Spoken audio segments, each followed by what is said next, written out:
So, hello guys. So, the topic today is about power cycle. So, this topic is under to the thermodynamics 2. So, ito ang reheat Rankine cycle.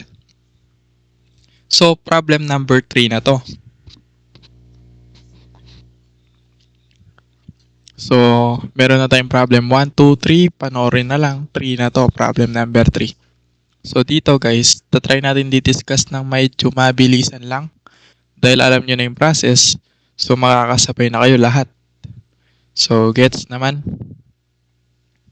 An ideal reheat double. So, ibig sabihin, dalawa yung reheater. Pag dinrawing mo yan, ganito niyan siya.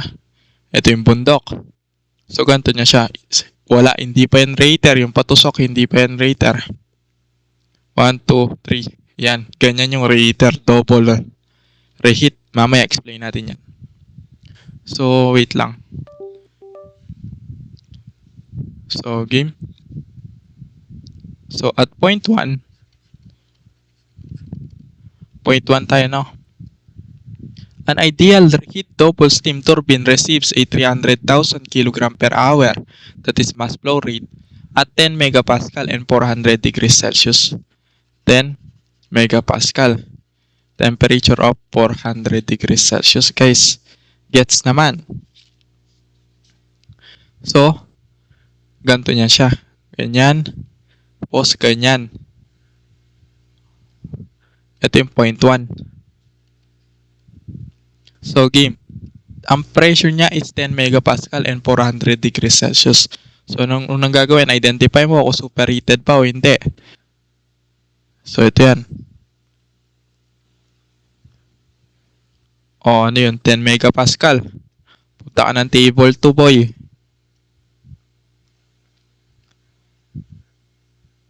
O, table 2, guys. So, ito yan. 10 megapascal, 311. So, ibig sabihin, mas mataas yung given mo. Ano ba yung given mo? 400. 400. Mas mataas siya, greater than. Ayan, no? Greater than yan, no? 311.06. So, isang lang ibig sabihin yan, superheated yan, no? So, burahin ko na agad. Siguradong guess nyo na yun, guys. Number 3 problem. Number 3 na tayo, boy. Kung superheated yan, pupunta ka ngayon sa table 3. Diba? Hanapin mo yung 10 megapascal with the temperature of 400 degrees. So, hanapin mo yung table 3 dyan, boy. 10 megapascal. Saan mo hanapin 10 megapascal dito? Hanapin mo yung number 10. Gets yan, guys. Gets? So, medyo matagal-tagal talaga ito i-discuss. Kaya bibilisan natin para hindi kayo mainip dahil problem number 3 na to. Siguradong sasabihin nyo, ang tagal niya mag-solve. So, chill lang kayo, boy. Times 2 nyo na lang, guys. Ano, 10 megapascal to. Oh, wait. Ito, 10. So, titingin yan tayo dito sa column na to, no? Ano yung temperature kasi? 400. So, ito, 400. Ito yung H1 natin at ito ang S1. Sana naintindihan, guys, no? So, wait lang. H1 1396.5, S1 6.2120. Lagyan nyo na lang ng unit, no, guys, kilojoule per kilogram and kilojoule per kilogram Kelvin. So, point 1 yan. So, sa point 2, so, basahin natin ulit, no? After the expansion from the high-pressure turbine, it reheated twice from the saturated vapor. So, ibig sabihin nito, etong line na to, dapat tumatama niya sa saturated vapor line. Ito. Yan, point 1. Tatama yan sa saturated vapor. Ang saturated vapor, eto yan, no? Saturated vapor yan. Ito naman yung liquid. O, naintindihan, guys, sa properties of steam. May video tayo nun. Panoorin nyo, guys. So, ito yung point 2. So, at point 1, since ito yan, tas biglang bumaba, point 1. So, dahil straight line lang yan, is yung S1 natin ay is equal sa S2. So, sana it rated twice from the saturated vapor count to its initial temperature, guys. Gets?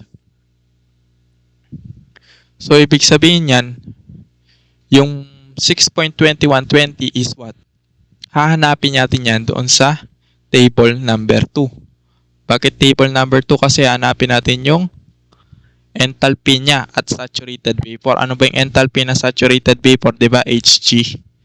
Meron bang Hg dito sa table 3? Wala, diba? So, wala. Huwag mo dyan titignan, guys. Tsaka hanapin natin yung pressure niya eh. Kasi yung pressure table is nasa table number 2. So, hanapin natin yung range na 6.2120 sa enthalpy, ay sa entropy. So, anong table na to? Sana yun, guys. Table 3 pa lang to. Hanapin natin 6.2120, guys. Saan natin hahanapan? Dito, hanapin mo yung 6.2120 dyan. So, ito yan, no? 2120, no? So, dito yan sa dalawa. 6 with the pressure of range na 2.8 at 2.9, no? So, ano yan? Anong gagawin natin dyan, boy? Gagawin natin dyan is kokopyahin natin to 6.2139 at yung 6.2002.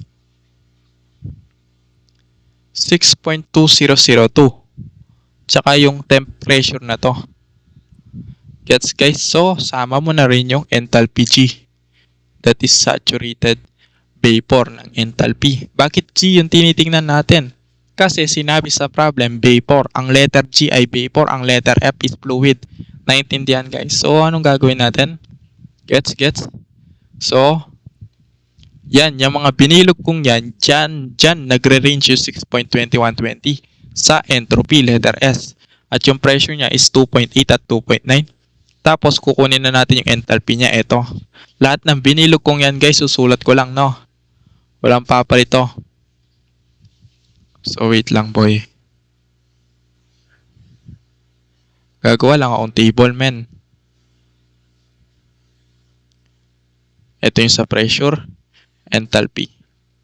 Pressure, enthalpy, and entropy. 6.2120. Kopyahin ko lang, guys. Yan yung mga binilog ko kanina. Walang papalito. Pag ganun, guys, habang pinapanood nyo to, post nyo yung video para makasunod kayo, guys. O, sinusulat ko lang, no, guys. Walang papilito, guys. So, check natin. Ito yan. Tama. Tama rin to. At ito. 2.8 and 2.9. So, wait lang. Yan yung 0.2. So, kunin mo yung enthalpy niyan. Makukuha mo enthalpy 2 at entropy 2. Interpolate mo yan using higher minus lower and higher minus middle and higher minus lower. So, ito ay pressure 2. At ang enthalpy 2, ito. Pressure 2 ay yung entropy 2. Ito itong naka-check, guys. Yung enthalpy 2, ito susulat ko pa lang. Kilojoule per kilogram. So, yung pressure, guys, is what? 2.8139, guys. So, interpolate nyo lang yan, no, guys. Huwag nyo kakalimutan to, guys, so, para hindi na tayo magkalito-lituhan, guys. Gets? Yan. That is interpolation. So, anong susunod? 0.3 na tayo agad. Diba, guys? Mabilis lang. So, sa 0.3, dahil pangatlong samples na to, guys, somatic, basic na sa inyo to. At 0.3, ito na yung first rater. Yan yung 0.3. Tatama ulit yung saturated vapor. Gawa pa tayo ng isang rater. Yan yung patusok. At yan yung tatama dito. So, sana yun, bro? Wait lang. No? Ito. 0.3 muna tayo. So, mapapansin nyo, yung 0.2, ito yung 0.3. Nakatagilid siya. Ibig sabihin, constant pressure. Pressure nito equal sa pressure nito. At 0.3, P3 is 2.8139, di ba? Tama, guys? Megapascal. Tama. Tapos, saan tayo magbe-base dyan sa 2.813? doon sa temperature na 400 degrees Celsius. Naintindihan guys? So, pressure 3 ng 2.8139, somatic superheated to. Wait lang, no? Hanapin nyo yung 2.8139 dyan. Wait lang, boy. Paano ko nalamang superheated dyan? Eto, let's say dito yung 2.8139, nasa gitna. Ito ay 230 at 232. Matik yung temperature ng 2.839 is 231 degrees lang. So, ibig sabihin, mas malaki yung given. Ano ba yung given natin? 400. So, superheated to, guys. So, punta tayo ng 2.8139. Table 3 at superheated, guys. Hanapin ko lang yung pressure, man. Wait lang, boy.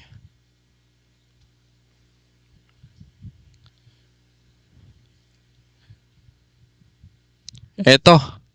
May 2.81 ba dyan? Wala. 2.8 lang at 2.85. So, 2.8139 guys. Saan tayo titingin yan guys? So, hello guys. So, hanapin natin yung 2.8139 sa 400 degrees Celsius ng superheated. Nasa na yung 2.8139? 2.8 at 2.85 lang given with a temperature of 400 degrees Celsius. So, ito yan. Kopyahin mo to. Kopyahin mo din to. Ito ay pressure ng 2.8. Ito naman ay 2.85, no? Kokopyahin ko lang, guys. Ito yung wait lang, no? Ito yung letter H, ito yung S. Ito yung letter H, ito yung S. Ay, sorry. Oo, tama yan. H and S. So, kokopyahin ko lang, guys. Pakitandaan na yan. Sulat na yan sa papel. Ito yung 2.85, no? Ito yung 2.8. So, 2.8 muna yung susulat ko.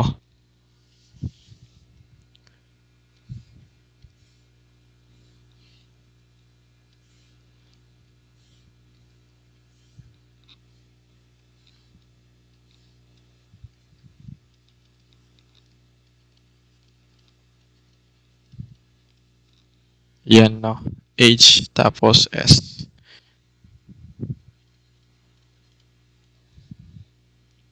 .4 and then yung S is 6.9478 sa 2.85 yan, no? Pressure. Ito naman yung 2.8. Pag kinuha ko yan, using interpolation, guys. So, yung H3 natin at S3 is what? 3234.0498. At ito naman ay 6.9544. So, sana naintindihan nyo, guys. So, 0.4 na tayo. Ito yung 0.4. Tumama ulit sa saturated vapor line. So, 0.4. Ito ay pressure. 2.4. Yan, 0.4, guys.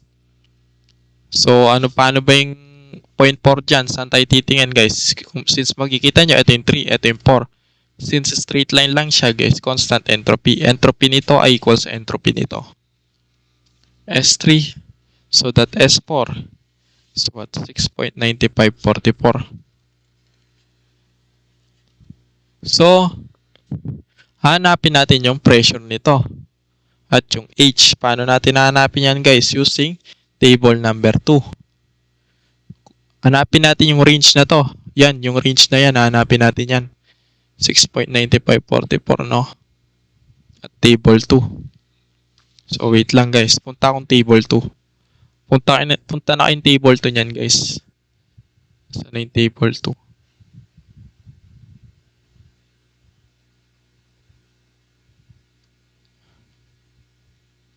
Ayan, 6.9544. Hanapin nyo lang 6.9544 dito, guys. Ito, 6.9544 dito at dito. 6.9551 at 6.9502. Diyan nagre-range yung 6.9544. Tapos sama mo na din yung enthalpy niya at saturated vapor. So, at what pressure to, guys? Ito, ilan yan, guys? 3.35 at 0.340.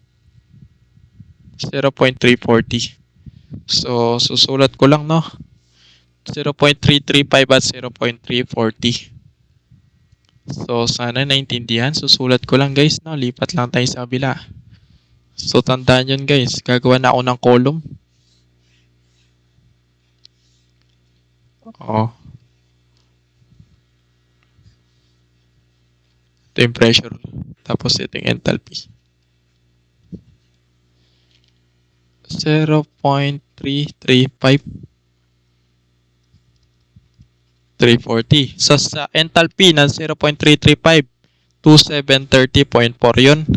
Tapos, 2731.1. The entropy is 6.9551. At 0.340 is 6.9502. Tapos, yung S na to, ito ilalagay natin sa gitna. 6.9544. Pressure ng 4 to guys. Tapos, enthalpy ng 4. 0.3357, no? 0.27 ay wait 2730.5 0.5 yan. Lagyan nyo lang ng megapascal, kilojoule per kilogram, no? So, game. At 0.5 na tayo. Tapos na tayo sa 0.4 at 0.5. 0.5, saan tayo titingin niya? Sa 0.5. Ito yung 0.5, di ba? Yan. So, reheater ulit to. So, titingin yan tayo din doon sa, ito ay 0.4. Ito ay 0.5. Nakatagilid yung linya. Ibig sabihin yan guys, constant pressure. Pressure nito equal sa pressure nito, no? Sulat na natin yung pressure 4 and pressure 5 are equal. Pressure 5 is 0.3357 guys. Gets? So, 0.3357. Ayan, nag-loading lang. So, number 4, ito, 0.3357. Saan tayo magbe-base? Sa temperature na 400 degrees Celsius, guys. Doon kasi nag-start. O, game. 0.3357 with a temperature of 400 degrees Celsius. So, matik, superheated na to, no? Huwag ko nang titignan sa table 2, guys.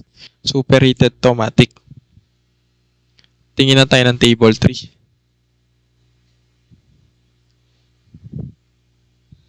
Asan na yun? 0.33.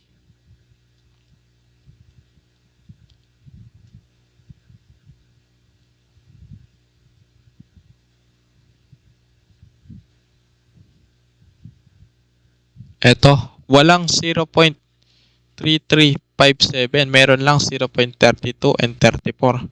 So, interpolate tayo dyan with the given temperature na 400, di ba? Degrees Celsius. So, hanapin lang natin yan. Eto, 400 ba to? Oo, 400. Ito yung enthalpy at entropy. Ito naman yung enthalpy at entropy ng 0.34. 32, 0.32 to. Tapos ito ay 0.34. So, ayan o, 32, 34. So, anong gagawin ko dyan guys? Susulat ko lang yan ha, yung mga binilugan ko. Ito yung enthalpy, entropy.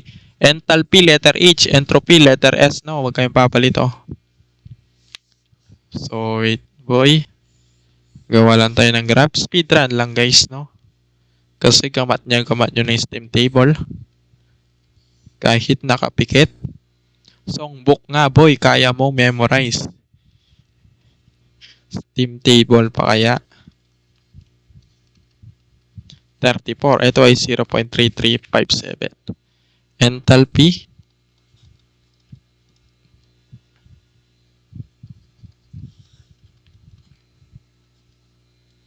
Ito ay 7.9745 and 8.0029 guys. Gets? Wait, tingnan ko ano kung tama. Tama. So, kunin mo yung enthalpy niyan at 5 at entropy. 3274.4645 and 7.9806. Yan yung mga values niyan, no? So, 0.6 na tayo. Sige, 0.6. 0.6. Ano mapapansin nyo guys? Ito ay 0.5. Tapos ito yung 0.6. Ibig sabihin, ang 5 ay straight line lang. Constant entropy. Constant to. Ito yung 6. Ito yung 5. So, anong gagawin? Ang S niya ay equal lang guys. So, ang S5 ay equal lang din sa S6. Ano ba yung S6 natin yan? 7.9806. Ito guys. So, equal lang siya, no? So, wait lang guys. Naglo-loading. Chill. So, S6.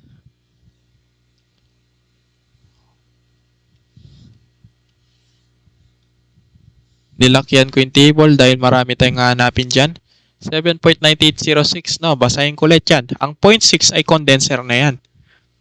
And the steam entering the condenser at 0.086 megapascal. That is pressure.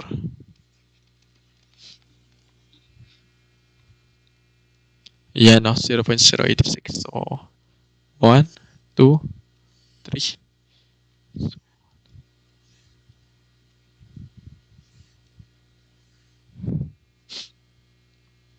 Naintindihan naman guys. So, I think naiintindihan nyo ng mahusay.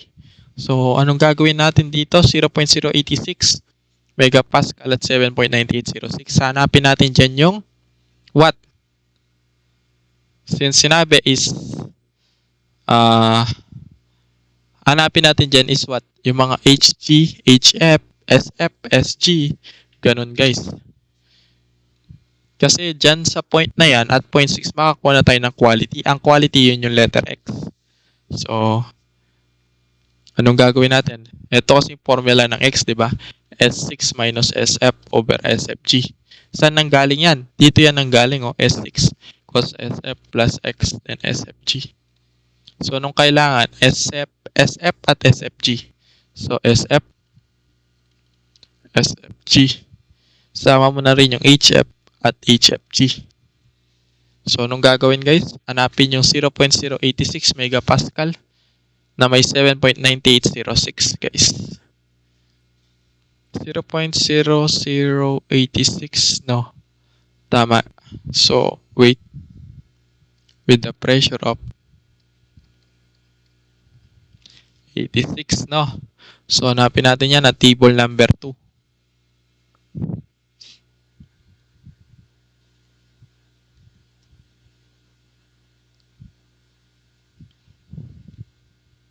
.0086 boy.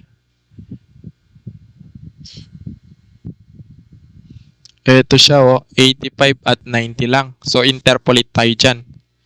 So, ito yung HFG. HFG.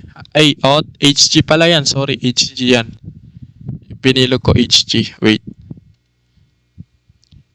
Ito yung yan, binibilog ko guys. Yan yung, ito yung HFG at ito yung HG. So, dito naman, itong binabox ko guys. Ito yung SFG at ito naman yung SG. So, sana naintindihan nyo guys. So, anong gagawin ko dyan? Susulat ko lang yan guys. Wait, zoom in ko lang para mas lalo nyo makita. So, saan na yun? Ito. So, sa SF muna tayo. 0.6079 at 0.6224 with a pressure of 0.085, 0.0090. So, SFG naman is what? 7.5994 at 7.5648. HF 178.70 and 183.29 at ang HFG 2400.3 at 2397.7. Pag in-interpolate mo yan, ang SFG is ganito yung makukuha mo value. Tas SFG tas HF. Anong HFG mo? 2399.78 guys. So, paano makukuha yung X dyan? Using this formula. Ang S6 is what? 7.9806 minus 0.6108 all over SFG 7.5925. 5925 yan. Ang X natin makukuha is what? 0.9707. Tapos paano makukuha yung H6? H6 is to HF plus X HFG. So H6 is equals to HF 179.6180 plus X tayo 0.9707 and HFG wait lang 2399.78 H6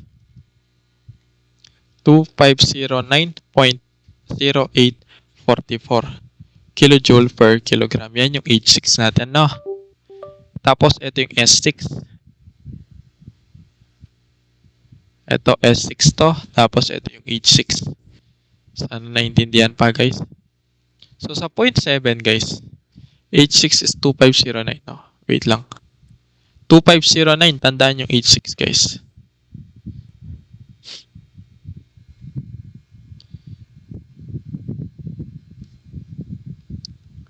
Wait. H6 is 2509, no? 2509, yan yung H6 natin. Ano mapapansin nyo, guys? Ang 2579, mataas yan. Ito rin, mataas din to. So, ibig sabihin, ang 2509 is nasa gitna. Kasama nito, dito yan sa gitna. So, pag nasa gitna, anong tawag? Wet, di ba? Wet. Wait lang.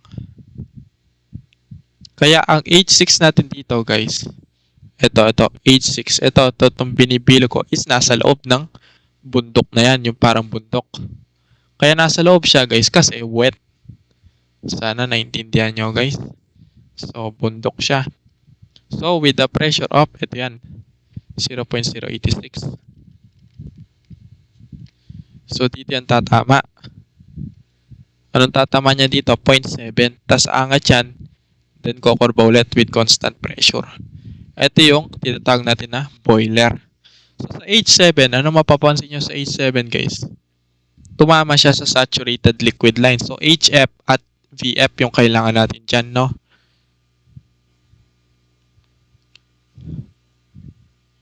Point 0.6, no? So, dito tayo 0.7. HF at specific volume at 7.7 na to. HF is equals lang sa H7. Ano ba yung HF natin? 179.6180, di ba? 179.6180. Anong specific volume of 7, guys? Sa specific volume at 7, guys, is what? Wait lang, no? Interpolation kasi ulit yun. Ito yung pressure, specific volume. 0.085, 0.0090, 0.086. 86 yan, guys, no? Ito yung tinatawag natin na wait lang. Ito yung specific volume of F ng SWAN 0.0085. Ito ang 0.0090. So, kukupain ko lang yan, guys. Okay, wait lang. Ayan. 1.0089 and 1.0094. Pag kinuha mo yan, specific volume niya, guys, di ba ita times 10 raised to negative 3 yan? Cubic meter per kilogram. Ano yung sagot dito, guys? It's 1.009 times 10 raised to negative 3. Ito yung specific volume of 7. So, okay na lahat ng points. Nahanap na natin. Anong sinabi sa problem, guys? Sana.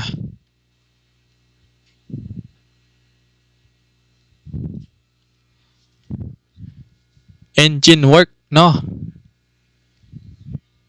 Engine work. Ibig sabihin yan, work turbine. So, sulat ko na dito, no? work turbine. Engine thermal efficiency, E for the engine. Ang E for the engine is work turbine over energy chargeable. And then next is the steam rate. Steam rate is M. Ay, wait, ba tayo magsulat? M 36. Wait lang guys, ayaw magsulat yan. 36 all over work of the turbine. Ang unit nito is kilogram per kilowatt hour. So ano pa? Consider the generator output. Mamaya na yan. So work turbine at efficiency ng engine muna. So paano kasi makuha yung formula ng work of the turbine? H1 minus H2. Ang work of the turbine walang pump, no? So H1 minus H2 plus H3 minus H4 plus H5 minus H6. Oh, yan. Work of the turbine yan. So, sulpak mo lahat ng enthalpy dyan. Nakuha na natin lahat ng values na yan, di ba? So, wait lang. H1 minus H2 plus H3 minus H4 plus H5 minus H6, di ba? Ganun yung formula nun, di ba? So, work of the turbine, 1396.5 minus 2804.0139 plus itong H3, 3234.0498 2730.5 for H4 plus H5 tayo 3274.4645 minus 2509.0849. Work of the turbine is 130. Ay, hindi siya 13. 1561.4160 kilojoule per kilogram.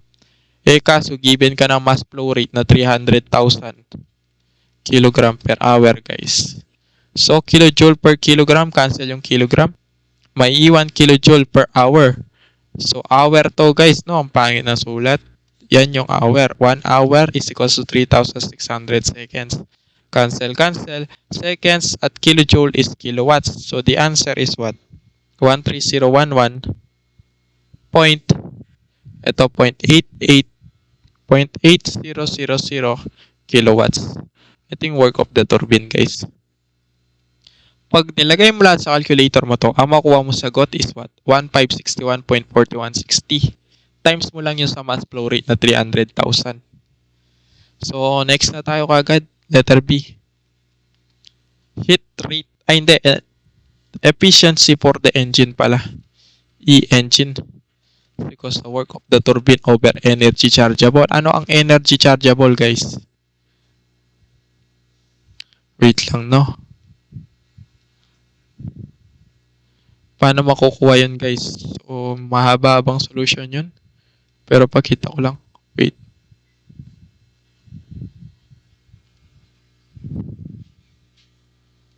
Wait lang, no, guys. Linisin ko lang ng konti.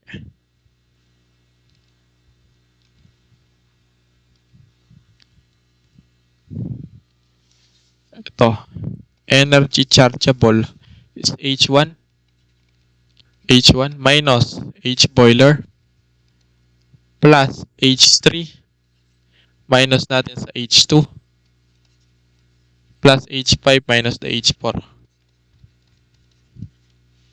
Ang H boiler, guys, boiler to, is equals to work pump is equals to H boiler minus H7, di ba? H7. So, yung boiler, stay put lang dyan. Tapos yung H7, lipat sa kabila. H boiler is equals to work pump plus H7.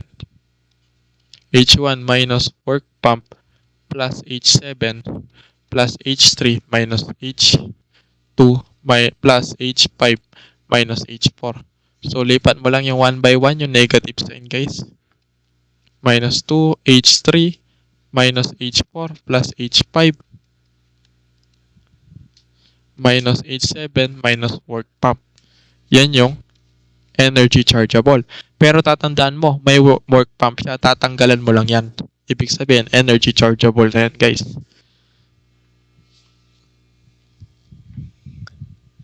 So, tatanggalan mo lang yan, no?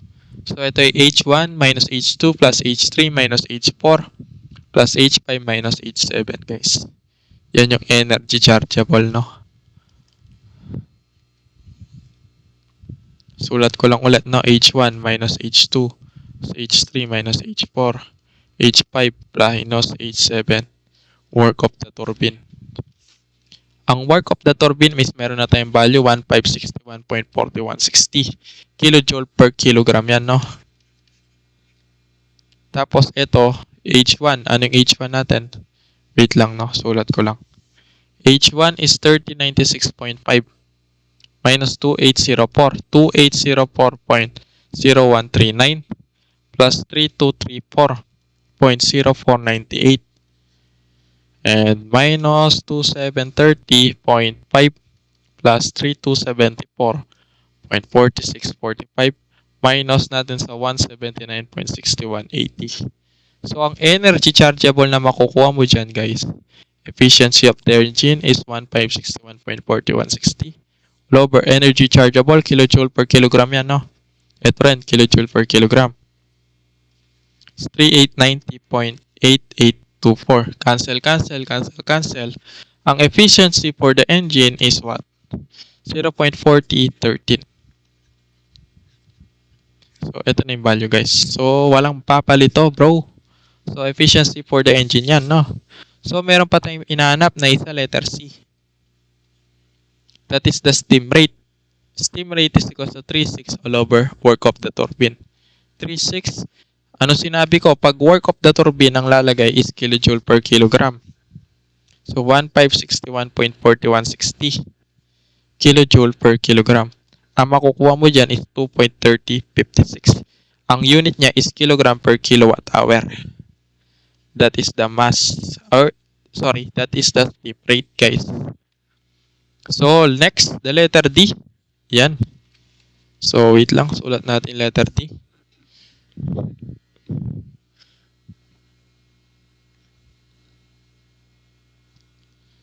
Considering a generator output of NG, that is 0.97. Diyan na magagamit yung mga formula pinakita ko sa first video. Sulat nyo, guys. Ideal reheat Rankine cycle. Yun yung problem number 1 natin. Inintro ko doon yung mga formulas. NG, what are the combined heat rate? HRK. Brake thermal efficiencies. EK. EB pala, EB. And the power pump. PP. Power pump yan, guys. So, sulat ko lang yan, guys. With the output, generator output of 100 megawatts. Tapos, given pa tayo ng mass flow rate. 300,000 kilogram per hour. So, tandaan yung mga values na yan. Proceed tayo sa letter D.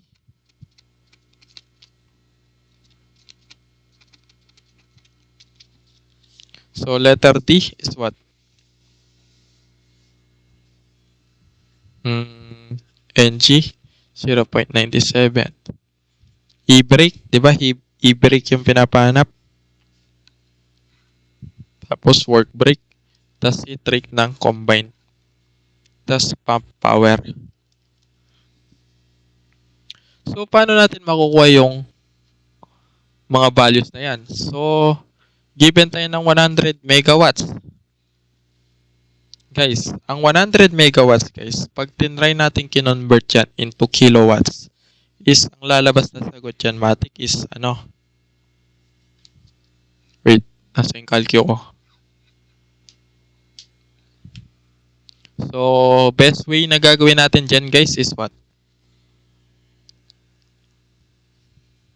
Wait. 100 megawatts, no? Power to. So, ganito yung gagawin natin dyan. Given naman tayo ng 300,000 kilogram per hour na mass flow rate. Divide natin yan sa 100 megawatts.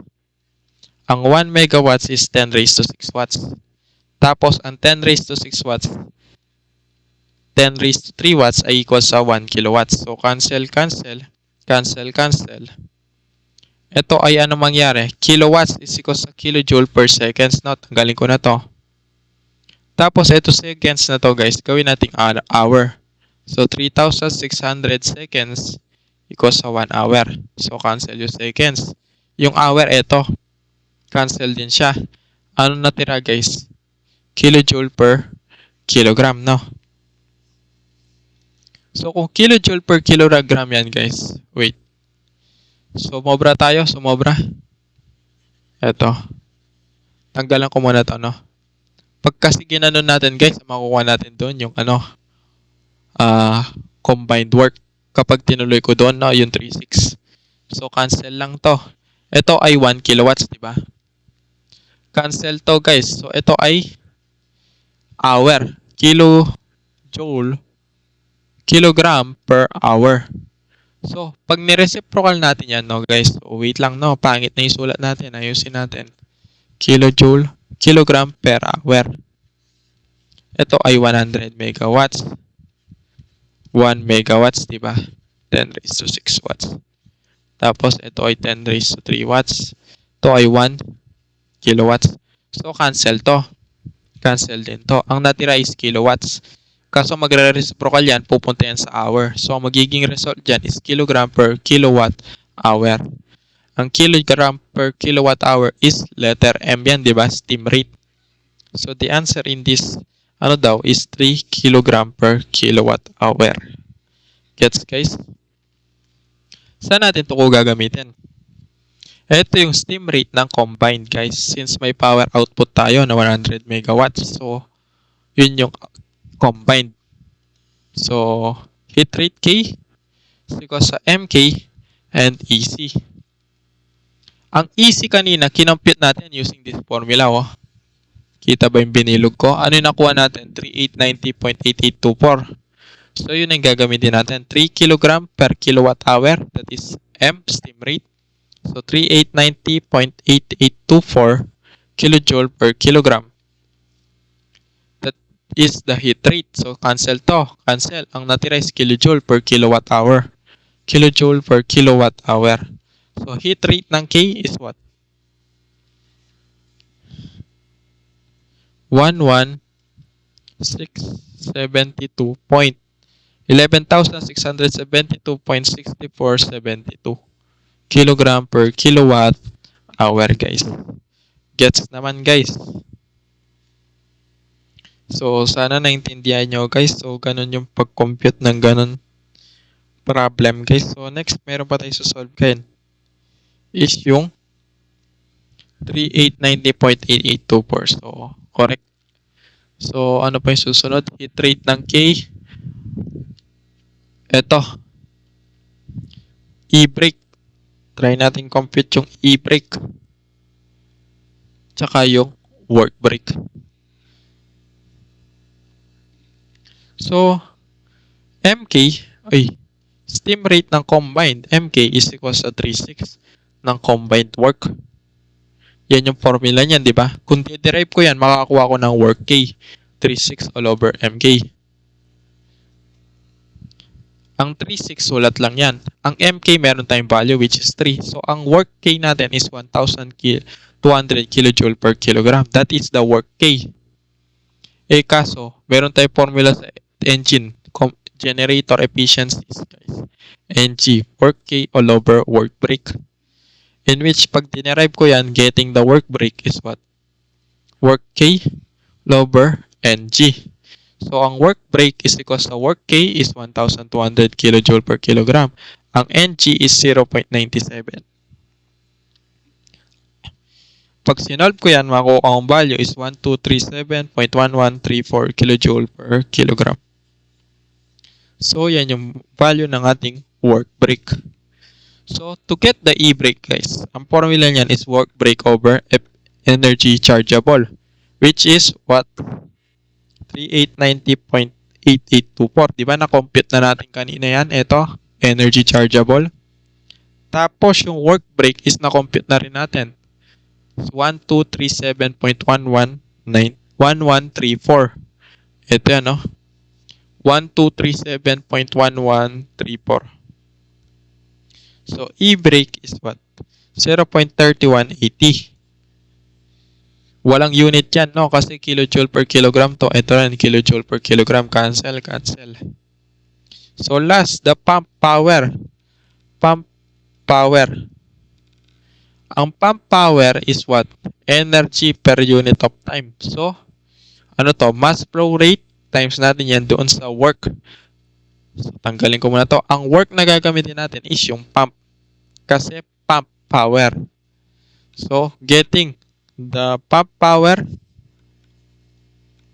is what? Mass flow rate times the work of the pump. So, pump PP na lang lalagay ko. Pump power, 3,000. 300,000 pala, kilogram per hour. Close parenthesis. Ang work pump, ano yan? Hanapin muna natin, no? Wait lang.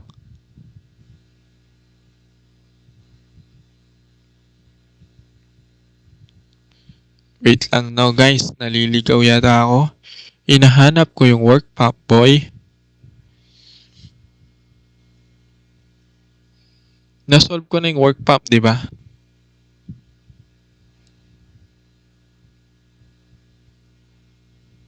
Di pa ba na-solve yung work pump? Sige, solve natin. Di pa yata na-solve eh. So, work pump is equals to specific volume ng pressure higher minus pressure lower. Work pump, ang specific volume, ito yan, no? 1.009 times 10 raised to negative 3 cubic meter per kilogram. Ang pressure higher is what? Pressure higher, titignan mo lang yung mataas na pressure dito. 10 megapascal, ayun ang binanggit sa problem.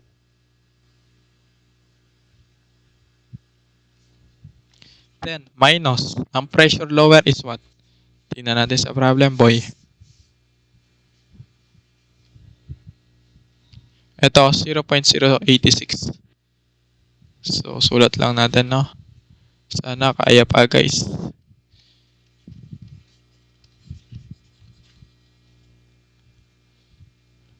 O, times 1 megapascal, 10 raised to 6 pascal. Times 10 raised to 3 pascal, 1 kilopascal. Ang kilopascal is kilonewton per meter squared, no? So, wait lang, ayaw ma-zoom out, boy. Ito ay cancel. Pascal is cancel. Meter squared, cancel to. Merong matitirang isang meter dito. Kilonewton times the meter is kilojoule. Kaso may kilograms per kilogram. Ang makukuha mong work pump dyan pag sinolve mo is what? 10.0813 kilojoule per kilogram. 10.0813, no? So, proceed tayo sa pump power. 10.0813 kilojoule per kilogram. Tapos, ito ay kilogram per hour. Cancel to. Kaso yung hour, gawin natin seconds, no? 1 hour, 36 seconds. So, hour, cancel, hour. Kilojoule per seconds. So, katumbas niyan ay kilowatts. Ang pump power is what? 840.01083 kilowatts. So, 840.1083 kilowatts, no? So, that's all, guys, for this video, guys. So, sana may natutunan kayo sa reheat, run, kind cycle. So, yun lang, guys. Thank you for watching. See you and God bless, guys. So, wait, guys. Wait lang. Ito pala yung diagram natin na huwag nyo kakalimutan. So, ganito yung itsura niya. Kaya tumama siya dito kasi vapor. Sinabi sa problem. So, yun. Saan yun, guys? Vapor. Ito, vapor condition. So, yun lang, guys. Thank you for watching. See you and God bless. Goodbye.